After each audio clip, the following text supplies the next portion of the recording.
So British people love walking around looking at We love walking getting their around. shoes all muddy looking at old houses. And but there was a time when it looked like we were going to demolish all of these houses. Mm, And James Lees Milne quite literally went round the country on his bicycle and spoke to all the old, the old dukes and earls, all these old duffers, and said, "Give your house to this charity, and we'll mm. save it."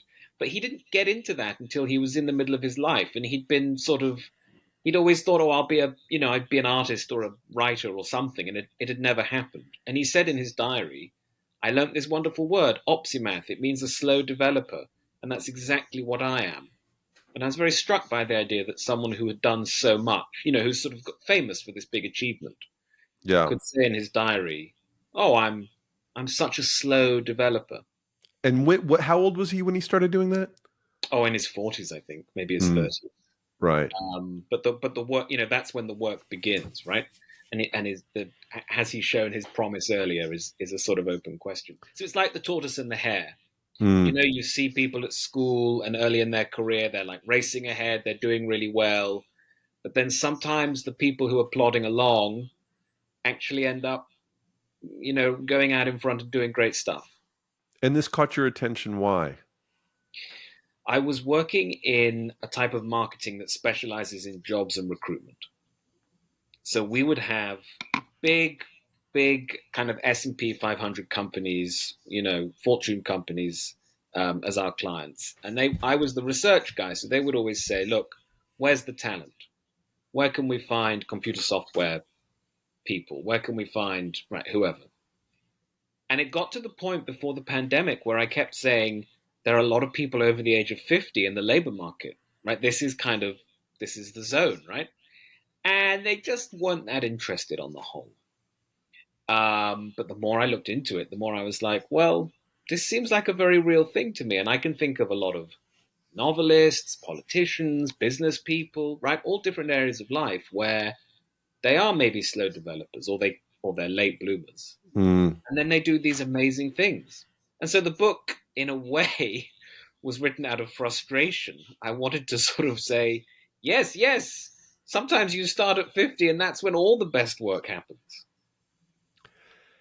So pardon me, I've talked to a lot of my peers. I'm 55, who are in the labor market, and they see zero interest for their services, despite having an extraordinary amount of experience and connections Yeah. and wisdom. Um, to me, this is blatant prejudice. But is there something in the developed mind, like some neuroplasticity that sets in as we get older? And does that lead us to be better at things that lead to self-discovery?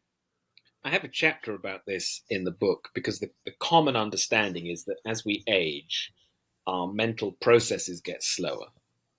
So the classic example is if you bring a new piece of technology into the house and there's like a 13-year-old, they'll just pick it up and start using it and be like, "Oh, okay, it's That's this." right. And then That's the right. parents are looking at it going, "Wait, what did you just do? How the hell does that, wait, how did you know that?" And then they explain it to you and you go, "Oh, I need you to tell me again," right? Because they have what's called fluid intelligence. So they could just, new stuff comes in and they just put it all together and everything just works for them, right? Same with learning languages, right? Oh, languages, music, poetry, all these things. It just comes in and they go, "Great, I get it." And the parents are sitting there like, "Wait, did something happen?" That's why the clock was blinking on my family's VCR for the entirety of the 1980s Yeah, because my father couldn't fix it. exactly, right. That was always the thing. You'd get a VCR, and the teenager would be like, "You record it like this, you play, but just pushing Right, there's right. like 100 buttons, and no one else knows what to do." Now, so as you age, fluid intelligence declines, right? And we all kind of know that like we're not 17 anymore when it comes to like being really quick off the mark, being really ready with the funny answer or whatever. And so what you do get though is an increase in concrete intelligence. You just know a lot more stuff, right? Which is why people are always saying to teenagers, "You might be smart, kid, but you don't know anything about the world." And this is why, for example, a lot of historians do great work when they're older because they've spent a lifetime accumulating this like really deep knowledge, really broad perspective. Um, But what I say in the book is there are other ways of thinking about this, right? Which say, well, you don't actually, that's an average. And there are some studies that gave people the same intelligence test aged 70 that they'd done aged 17. Some people scored the same, right? They hadn't declined in that sense. Some people scored worse, some people scored better. So just because there's this average of declining fluid intelligence, you don't know that that's you, right? And we have this kind of tyranny of the average where everyone's Right. on the curve, right? So I would say don't make choices about your life based on that graph. Just think about you know yourself, right? Be honest, but you know yourself. The second thing is, okay, maybe you've got, you're not as quick anymore, but you still have the concrete intelligence. So work in partnership with a young person. Some great work gets done in academia, like in science and social science, when you have the expertise of someone in their 50s and the like fluid intelligence of someone in their 20s, right? This is an obvious and quite easy solution, honestly. I mean, I've had this. When I was in my 20s, I had a boss who was in his 50s. We worked really well together because I'd be like, we could do this, we could do this, we could blow it all up. Let's change the whole thing. And he'd be like, okay, well, some of that's good, but you don't know anything. So let's just put this together and make it sensible, right? That was a great combination. So there are definitely advantages to being an older person when it comes to intelligence. And there are definitely ways that you can combine the things you know that a 20-year-old can't do. And if you put it together, I think you can get some really, really great combinations. But that's not quite how we think about it. What commonalities do late bloomers have? The things I focused on in the book are they are very hardworking because they're kind of obsessive or they're like deeply interested in stuff. One of the phrases someone used with me in an interview is motivation is the closest thing we have to magic. I'm going to say it again because it's really important. Motivation is the closest thing we have to magic. So if you're motivated at what you do, internal motivation, right? I get up in the morning and I want to do it, not like I get paid or my boss won't yell at me or whatever. Intrinsic motivation. Intrinsic motivation, right?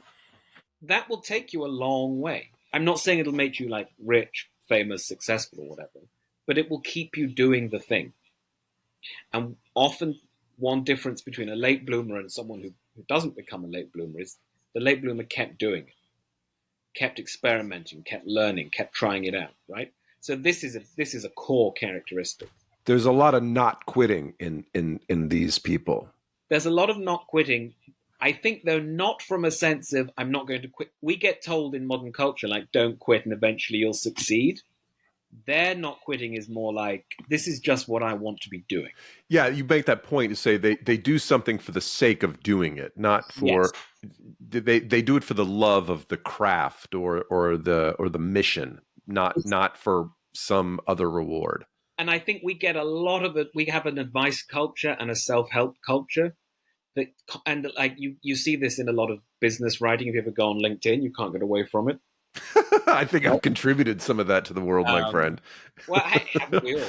But like this idea that just don't quit and eventually you'll make it. And I'm always like, but what does make it mean? Because if you want to read War and Peace, right, which is a big challenge, it's going to take you a lot of time, and is definitely going to involve a certain amount of don't quit mentality. But is that's not what that advice is really telling you, right? What that advice is trying to tell you is you'll get a promotion, you'll get a pay rise, you'll whatever. It's all these external things. And I think the late bloomers are often very internally motivated. So think about Margaret Thatcher, who became the British Prime Minister, even before she won her second election, right? So she'd been the head of the party for 10 years. She'd won one election. She'd done quite a lot. Even then, people around her were saying, it's not going to work. Yeah. She's crazy. She's crazy. It's not. And how old was she at this point? Oh, like mid-50s. Maybe nearly 60. So, so what you have there is someone who their whole career was not saying, I'm not going to quit because one day I'm going to be the prime minister. It was unthinkable. absolutely unthinkable that a woman would be prime minister. There, one or two people had said, maybe one day she'll be chancellor, but it was a real kind of, in the future, who knows? It was unthinkable. She just hadn't quit because she was a politics nut. Mm. She read the official biography of Winston Churchill, right, which was coming out in these huge volumes. Oh, God, like so long, And each volume of the story would come with a second volume of documents. So if you were really into it, you could read all the letters and official papers and stuff. Right, yeah. She sent a letter to the author about one of the footnotes in the documents volume. Now that is, few people will have read the footnotes in the doc, right? She is just so obsessed. She is just so in it for its own sake. That's what eventually got her there. Not this sense of like, I'm going to be prime minister. I'm going to be prime minister. I just don't quit and I'll succeed. And you just see this again and again. And I think it's important because it takes a lot to do anything that's really worthwhile, right? Like something you really want to succeed at. It's just going to take a lot of your time, a lot of your effort. You have to really want to be there. And you mentioned that in a lot of these cases, these are people that were underestimated by everybody around them. And certainly Margaret Thatcher was underestimated because she was a woman, because she was a mother. And yet it was some of those instincts that actually helped her outfox her competition. So, part of the problem was that she was in a very sexist environment. And she was the only woman in the cabinet. And it was what was called the statutory woman. We've got to have a woman so that when they say, aren't you all a bit sexist? We can go, oh, no, we've got that woman, Right, that woman. Yeah. But part of her problem was class. Because she was in the right-wing British Party, the Conservative Party, which at that time had a lot of upper-class people in it. And her father had been a greengrocer or a grocer, and just owned a small food shop. And so she was surrounded by rich, upper-class men who not only didn't like her because she was a woman, but didn't like her because she was working class, lower class. So she had that problem. And her third problem was she was right-wing. And Britain at this time had a very kind of middle ground consensus, and everyone was trying to sort of find a way to muddle through in the middle. And she wore pearls and old-fashioned clothes and would just say all this right-wing stuff. And so she became the crazy right-wing woman and she got a reputation for she would hector people. They said, oh my God, if Margaret comes to the cabinet, we'll never hear the end of it. Now, because of all their prejudices, they couldn't see that these actually were her advantages. She became the woman who could, never give in, never concede, right? She would go to Brussels and talk them until 3 a.m. into conceding her point, right? They couldn't see that actually that was what would make her great because they were sort of blinkered by class and sex prejudice. And a lot of people have that in the book. The other thing you see is, for want of a better word, some of them are a bit weird. Right? Yeah. Sometimes these people find it difficult to adjust to society for whatever reason. I think we would be much more aware of stuff like neurodiversity now. But obviously back then, in previous generations, that's not been the same. So a lot of people were held back by that. But for a lot of people, there's a kind of third category, which is you kind of don't know what you're doing yet. Like if you think about Vera Wang, she's a really good example. She was kind of almost Olympic level ice skating champion as a teenager. And she said to herself, look, you're not actually going to sort of get gold medal and do that. So it's time to find something else to do. And she was interested in fashion and, went to Paris, went to work in Vogue, all this sort of thing, and had a great career at Vogue. But then when she was about 40, she said to herself again, you're not going to be Anna Wintour. Yeah, Anna Wintour got the job at that time. You're not going to be like big editor. That's not wrong personality. You don't want to be at dinners and all this stuff. So she went to work for a different company, and she had this kind of period where her things just weren't quite working out. And then she had some personal problems, And when she was getting married, she just looked around and said, the wedding dress market is awful. It's just awful. And her father said, you should run a business, you know? And she was really lucky that she had someone who could persuasively say to her, designing the dresses is great and you'll love it, but running the business is also creative and you'll also love that. And so eventually she decided to take a shot at that. So she started in the dress market. Now, she hadn't ever considered this would be what she would do, right? But she developed towards it with this deep knowledge of fashion from Vogue. And then she had to get her break to become more than just wedding dresses, to become like a more sort of evening wear designer. An Olympic skater came to her and said, I need an outfit. Can you think of anyone in the world who's more suited to that job at that point, right? But she hadn't designed it that way. She hadn't even realized she would become a designer until much later. So the one category of them is they sort of have a meandering career. You know, they do a few different things. That they're interested in all of it, but it's not like you go to the law firm and you go up one step every year and you get up to the grade. Right? It's more like you do a few things and eventually stuff's not quite working out and someone says, oh, you should try doing this. And you're like, oh, yeah, I guess I could do that. And it turns out, you know, actually you're really suited to it. You've just never put it together before. You know, when I was coming out of college, I always sort of felt like that's how my career was going to go. It was going to be a steady slope up and to the right, and thus would grow my income and my my position. And then, you know, at 40 years in, I'd retire and play golf. But this is the you know, these examples you show are the kind of the beauty of the meandering path. Yeah.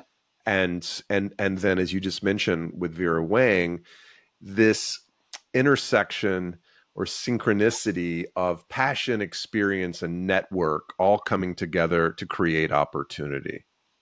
And these are not things that you could predict. They're things that just have to be discovered by living and exploring, right? There's this interesting idea. I took it from a couple of Australian psychologists about careers advice.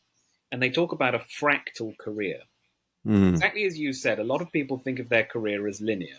I will go and do this thing. I will follow the line. And I shall be senior vice president by the time I am 38, or I will not have achieved my life's worth.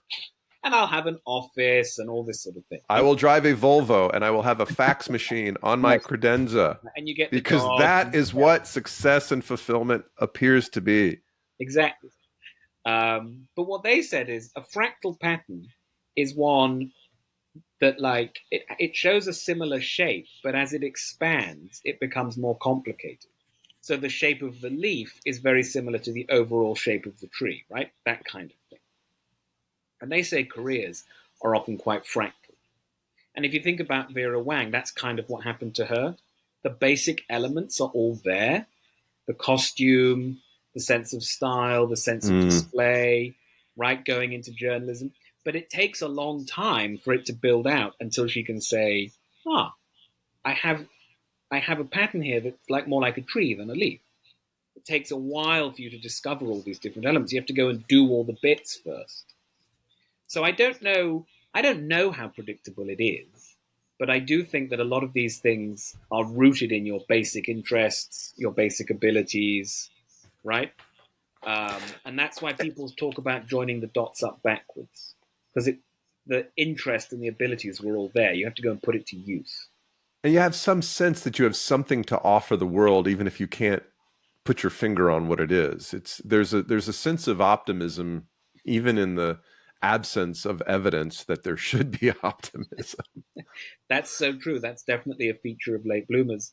It sometimes, though, it stops being optimism and becomes despair or desperation, because, like, you haven't done it yet, and you know, or you feel like I can do something. You know, I want this thing, and it's just not happened. And think about Ray Kroc, who turned McDonald's from being like a small family business into like the biggest company in the world. Explain the relationship between the McDonald brothers and Ray Kroc, because I don't think many people understand how it all came to be. So McDonald's was founded by two brothers. They'd been working in Hollywood. They got a hot dog stall. the acting thing didn't work out. They got a hot dog stall. And this was in the age when fast food was like becoming a big thing. There was a time before fast food, right? But then you get lots of commuters, you get people wanting a quick lunch on the go, and most importantly for McDonald's, you get roads. So America suddenly, in the post-war era, becomes the nation of highways and automobiles. So what people want to do now is not like stop at the train station for lunch, but pick up a burger as they drive. And so they go from the hot dog stall to the burger restaurant. And they become really well known in California, in their town, because the model at that time was you park, someone roller skates over to your car and takes your order. And then God bless America. yeah, Hell like, yes. where did the roller skates come from? But then they roller skate back. And of course, what you get hired for is not like being good at that, but for like being 18 and pretty. So the whole model ends up with like, it takes 15 minutes to get your food. It's cold. Like, it's not actually fast food at that point. What the McDonald's brothers did was they designed the kitchen as if it was like a ballet. Every movement was accounted for. And so they could do a burger and fries every 50 seconds, which meant that you could turn up, give them your money, get hot food and go, which we think of as like the standard. They invented that. Right. But what they couldn't do was do it in more than one restaurant. Because when you're that persnickety about every little thing, when you get another guy to run a different branch, all they have to be is like just a little bit less persnickety, and it's not working anymore. The process is the key to their success. And if you don't replicate the process, you're not going to have the same results. And honestly, it's like 1,000 steps. You know what I mean? It looks really simple, but it's really intense. It's like Steven Drucker management process at the nth degree. It's a really beautiful system. So Ray Kroc takes this and he makes it, he turns the replication of that into what McDonald's becomes. And some people say he stole this from the McDonald's brothers. Yeah, so they had tried to franchise the business, and it had failed because the French fries were getting soggy or whatever, because the people they were doing it with weren't working. Now, what you've got to remember is no one else had successfully franchised yet. Other people had got up to like, I think, 20 or 30 restaurants in the same state or whatever. And they'd had to move to like frozen burgers to maintain consistent standards. Because this is the age of like this is the industrial age where stuff's coming off the production line, and what consumers want is the exact same toaster, the exact same car, right? It's the age of keeping up with the Joneses. So franchising has to be, I get the same burger wherever I go. Now, the McDonald's brothers said, we will never use frozen food because it's consistent, but it's rubbish. So they hadn't made it work. So Ray Kroc came along, and hilariously, the first thing he thought was, he was a milkshake mixer salesman. So he thought, if we can franchise this business, I'll sell a lot of milkshake mixers. Right?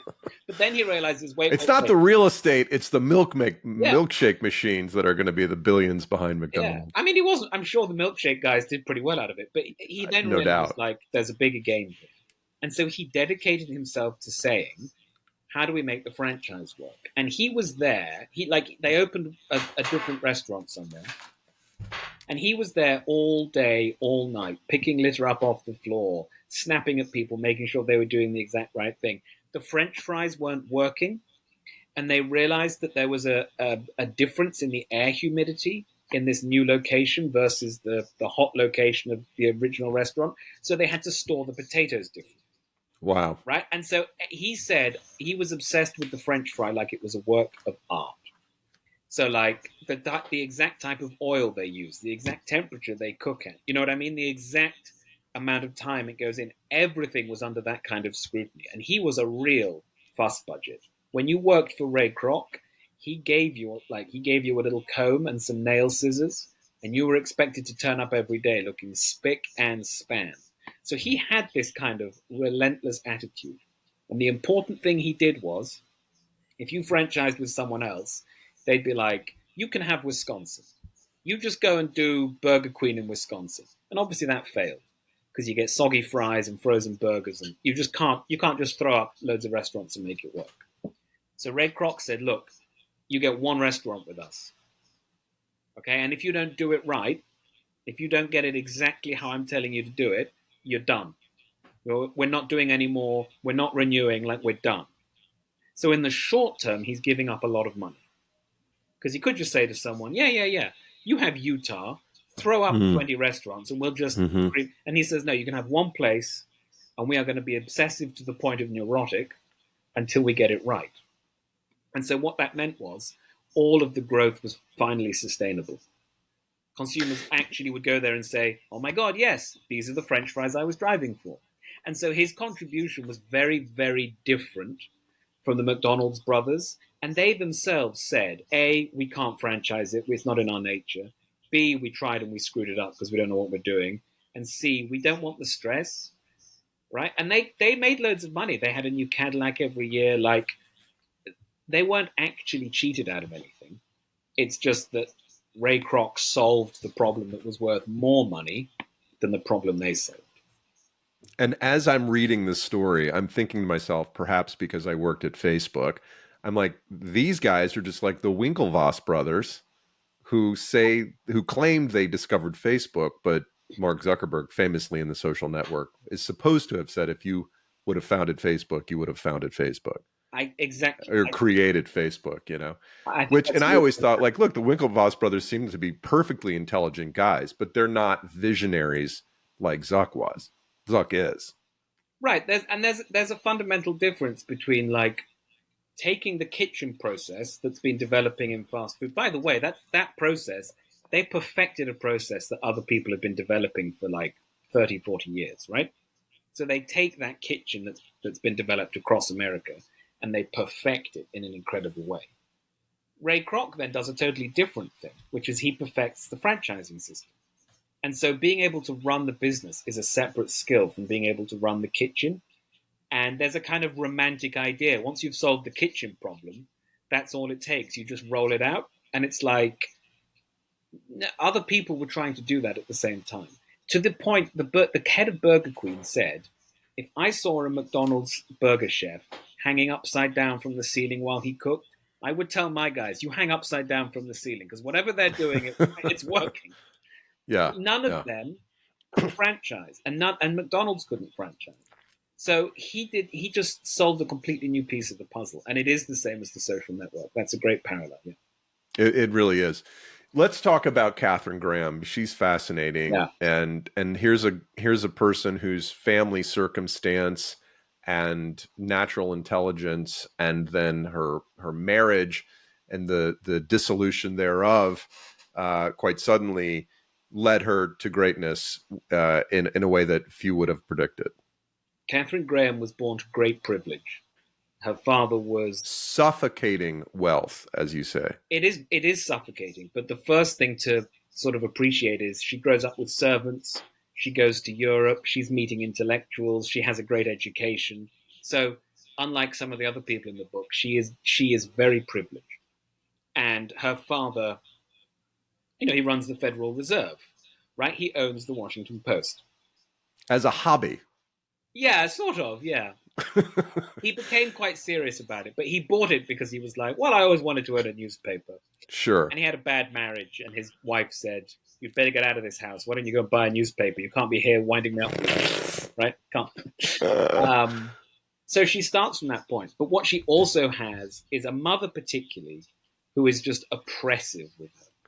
Yeah. And even though she goes to Chicago University, which is like a very elite education, not many women are doing this, her confidence is just perpetually eroded by her mother, all through her childhood, right? And there's this idea that you have to be great. And as we know, we're much more familiar with this now. That can spur some children on to do great things, and other children, it leaves them feeling inadequate and crushed. She then made, not her fault at all, but she made a huge mistake by marrying Phil Graham. And what she discovered after they were married was that he was a manic depressive. But again, no one would have... Charming he was and brilliant. He was a wonderful man. He was lovely. He was hugely talented, but he was also manic depressive. And no one would have said those words. Even his psychiatrist never said that to her. But she bore the brunt of that. in private. And it became not just her helping him with these, I mean, really tragic, dark periods, but she became his victim, right? He bullied her. And so, as had happened with her mother, so happened with her husband. And she got to the point where her self-confidence was so low, she couldn't get herself dressed to go to a dinner party. He would say, "Oh, put this on, put that on." And this is the heyday of Washington dinner parties where senators and congressmen and journalists and people would mix. At this point, he's running the Washington Post, and they're trying to build the Post. It had been like a local paper, but it had never really been a leading paper. And what they want to do is go toe to toe with the New York Times. So again, we think of the Washington Post as this like big deal, big national paper. It's Phil and Katharine Graham who made it that. And so she has to go out and do this stuff, and she's just really crushed. But she has two things. A, the reserves of that great education and of her very wonderful father. And B, she never loses her obsession with the news, right? She's always a news hound. And she says in her autobiography, she would, the men and the women would go to different rooms after dinner, right? In this old school thing. So the women would all be talking about housewife stuff, and she would just be bored out of her mind. So she would make some excuse to go to the men's room, like, "Oh, I'm bringing some drinks," or whatever, just so that she could, like, hear the political gossip, right? Hear what the Washington people were saying, because she just couldn't get enough. So what then happens is Phil kills himself. There's a whole messy thing, but he kills himself, and it's after having a very public affair. Very public affair. Tries to take the paper off her with a legal battle. Like, the whole thing is just really awful. And he kills himself, and so she wakes up from a nap having heard a gunshot, and she's obviously in this terrible position. She's approximately 45, and she's being told by everyone, "Okay, well, you've inherited the paper, but you're not going to do that. You should just sell it, right?" And you would think, for many people who are sort of psychologically run down the way she is, that she might have said, "Okay, I'll sell." But she said, "The hell I will. There is no way I'm going to be the one who lets the paper leave the family. I'm not going to do that to my father's newspaper." And she finds this inner strength. And there have been times in her childhood when her father has made it clear to her, "Katharine, you're talented. You've got abilities. You've got potential." But it wasn't so obvious to her at the time because of all the problems she had with her mother and her confidence. But that really helped her get through, as did frankly, her obsession with the newspaper. Phil's psychiatrist said to her, "The problem with you two is you are both obsessed with this newspaper, and it's not good for you." And they were both just sort of thought, well, what a weird thing to say. I mean, we're not going to do anything about that. Like it was just the air they breathed. And she goes on to supervise the paper through some very challenging business periods where the government is threatening to penalize them for saying things that are controversial by taking away their TV licenses because they also own TV stations. They were going to mess up was it an IPO the paper was planning or a big financing opportunity. And in the meantime, she goes along and pushes two of the most important stories of late 60s and 70s, the Pentagon Papers and Watergate. That's right. Which was giantly courageous of her and risky to do. I mean, and that's really the moment when the Post becomes a big national deal, right? And what you've got to remember is she's not the CEO of the Washington Post newspaper, but of the Washington Post company. So they own Newsweek, they own radio, they own TV. They're actually quite a big media organization. So one of the other things she does is, just in financial terms, she becomes one of the most successful CEOs of the 20th century. Warren Buffett was an investor, right? Because he can see her potential. And sometimes she would have a crisis of confidence. And he would say, "I didn't invest in all those other idiots, all those gray-haired men in the boardroom. Right? I invested in you. Like, come on, you can do this." And so she's actually very accomplished across these different fields. And I think the difference is Phil Graham wanted it to use the paper as a lever for power. He wanted to know the senators. He wanted to be involved. He was always running around, like being like a political fixer, trying to like be on the side of a president or trying to, be part of the game. She was not interested in that. She was there to build the business and build the paper. And she had that relentless focus. And I think that was really important for the company. And as you say, she was the one, they had to call her and say, are we going to publish Watergate? Right? Like everyone's saying, don't do it. The government's threatening to take away our license. The IPO was going up for the Washington Post like a couple of days later. So there was this huge pressure of, if we make this decision and the government goes against us, the IPO falls through. Like everything on the line. And for her personally, right? And she had the strength. Phil Graham would not have had this. He would not have been able to do this. I'm sure of that. She said, "The hell with this. We published." I mean, the way she told it, she said she was timid and scared. But as far as I'm concerned, you make the big call, right? And that's what she did. She made the big call. So both Margaret Thatcher and Katharine Graham were women in a time where women weren't encouraged to go into business or politics. How do you think the trajectory of their careers would be different today? Well, I think it would be much more possible for them to have the sort of careers that their contemporaries were having, where, with Margaret Thatcher, she would have been taken more seriously as a potential leadership candidate. You've got to remember, when she was put in the cabinet, she was given education because that was considered to be a woman's department, because it was schools and right, yeah. So she would, and she turned out to not be the nurturing mother that the country thought they were getting. It's like, what moms take away the milk from their children? Right, I mean, right, but also like they would never have given her the defense portfolio, even though it turned out later on, actually, defense and international affairs are kind of a big deal for her, and she's pretty good at it. Galtieri found that out. Right. So, and she gave interviews saying women should be given these departments. So I think there would now be much more, we have our first woman chancellor in the UK right now. But even that, that shows you how long it's taken. We're still only having our first woman chancellor. So I'm not saying the problem is solved. But I think the barriers that would still be there are that in politics particularly, and in business to some extent, people look at the person and judge them on kind of superficial things, as Thatcher was judged on. And it stops them judging them on their abilities. Now, that's not always the case, but I would suspect women are still having that problem. That it's much easier to get written off like that. So I think there are still some valuable lessons there. But even if that's not true, it's just always the case that as, humans are not good at rational thinking. We're good at emotional, instinctive, biased in whatever sense, right? We've all got our biases. And so that one lesson of the book is, oh, well done. You're not sexist in the way that they were in the 70s.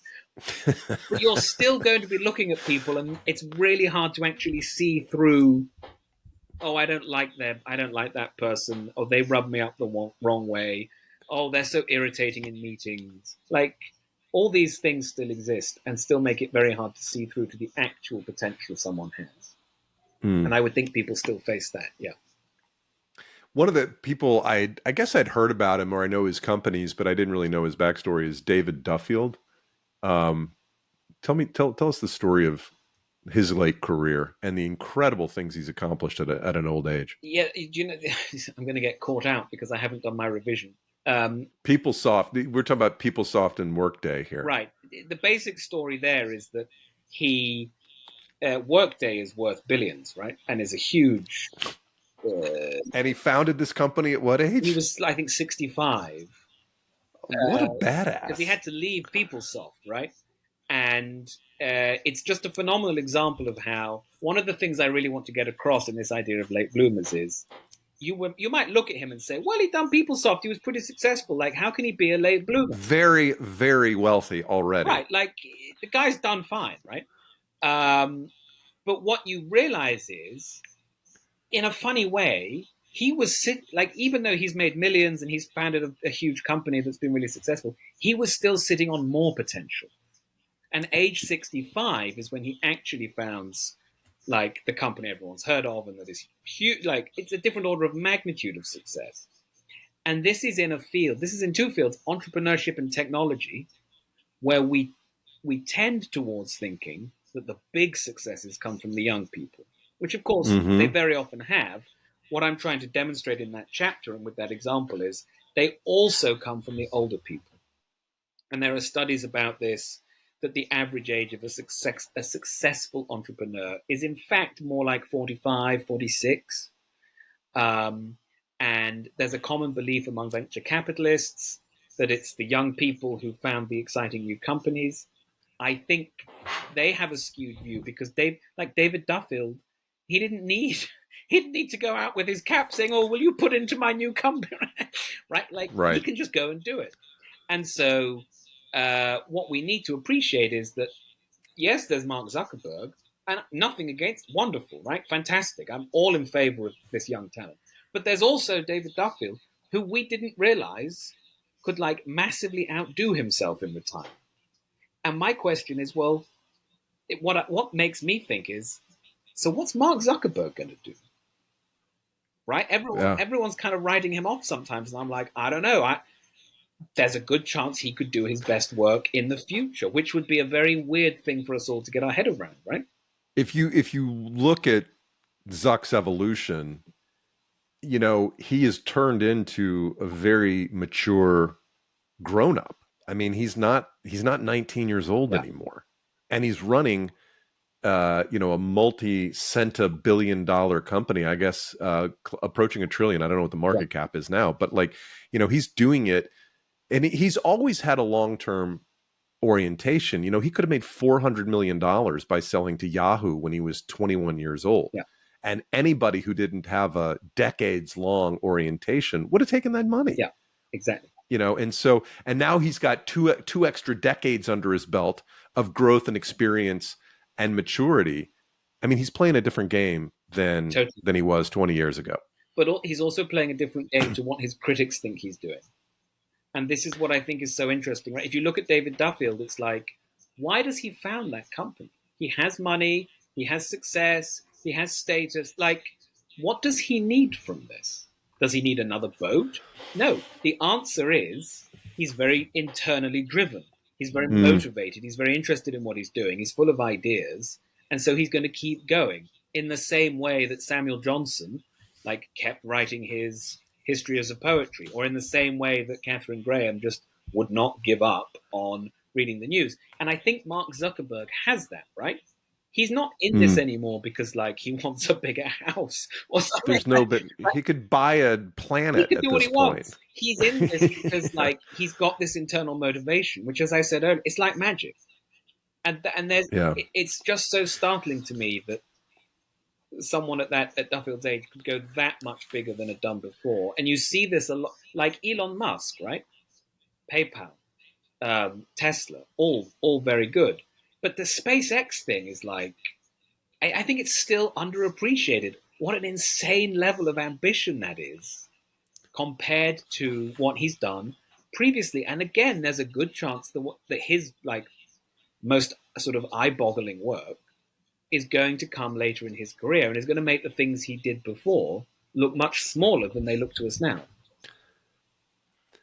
That calls to mind a quote from Montaigne that you have. I think it's in the book or in a Substack post you had recently, but it's everybody goes out as he had just come in.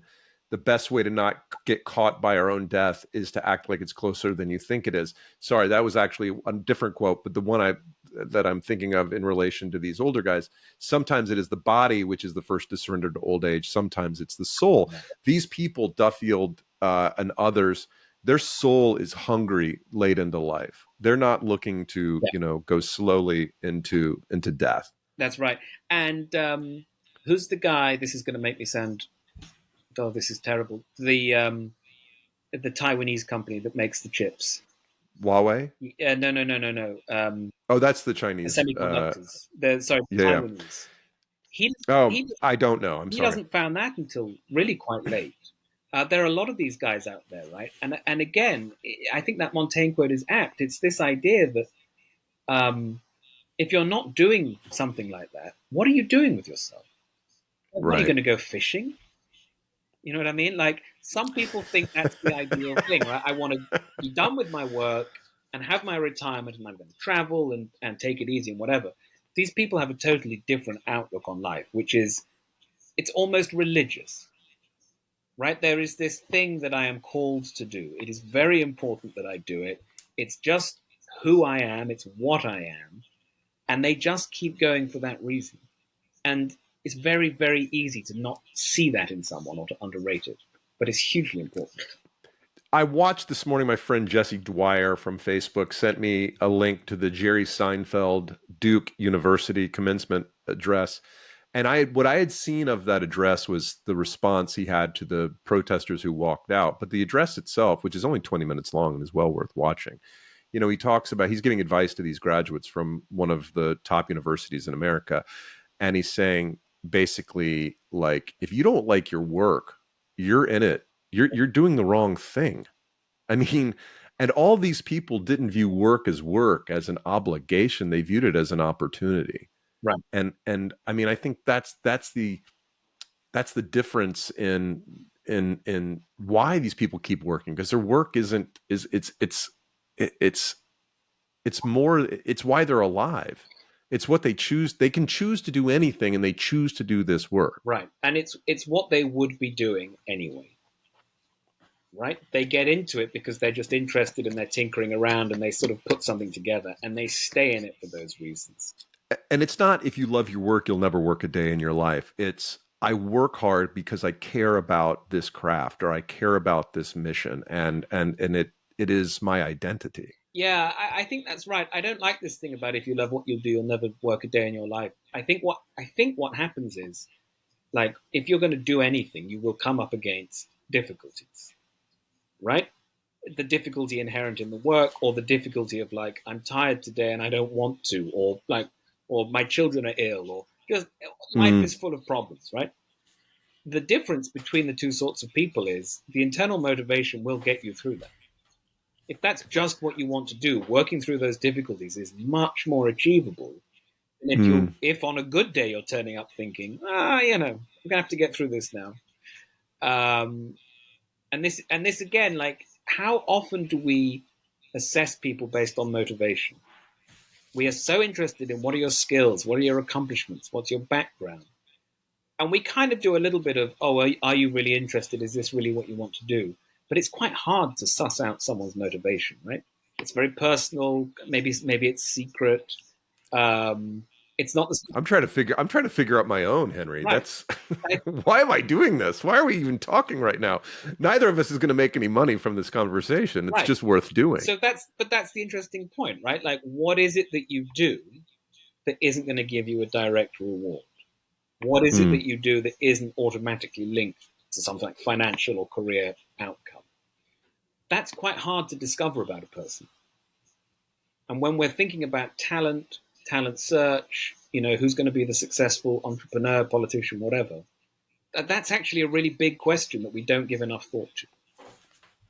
You're a young guy to be making a defense of people late in life. I mean, there are plenty of late bloomers who are younger than me.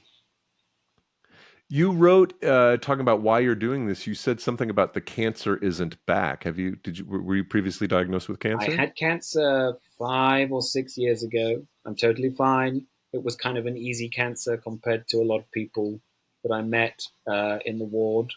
So it's important. I'm not. It wasn't like awful in that sense. The doctor said, this changes people's lives. You're going to come back to me and say this is the best thing that ever happened to you. That did not happen. I was clear. It's not it's not who I am. Partly, I think, because I already knew that I wanted to, like, do writing and do these other things, and I was spending time trying to figure that out. It wasn't working, but I didn't need a road to Damascus moment. But what it did do for me was gave me time off work. Funny. Right? It was less about opening your eyes to your mortality, but just giving you the glimpse of your ability to do something else. Yeah. Now, obviously, like, when you're on chemotherapy, a lot of your time is taken away from you through, like, fatigue and sickness and whatever. But I was off work for 4 months or something, So I got a lot of time to read and to think about things. And that's really when the idea for the book, not explicitly, but that's when the idea for the book came in. And then I started blogging about it. And a friend said, this thing you're blogging about, this is actually a real thing. You should do something with this. So in a funny way, the cancer was the origin point, but not in the way, where sometimes people are like, oh my God, I'm so lucky to be alive. I'm going to change my whole... I was like, plug me in. Let's get this over with. I want to get back to my life. Plug me in. Well, that's an apt metaphor, actually, because you're plugged in, because you're working towards something, and the book is about people who never stop working towards something, even very late in life, which for somebody like me, 55 years old, still trying to figure out what worth I can offer the world beyond just my family. It's highly relevant. I think it's highly relevant to a lot of our listeners. The book is called Second Act: What Late Bloomers Can Tell You About Success and Reinventing Your Life, by Henry Oliver. Henry, I know you've got a great Substack, and we're going to put a link to that in the show notes, and we'll put a link to the book. Anything else you want us to draw to our audience's attention? That's it. Read the Substack, read the book, and then you've had the best of me, and you can get on with the rest of your life. Thanks for your work, Henry, and thanks for your time. Thank you for having me. I really enjoyed this.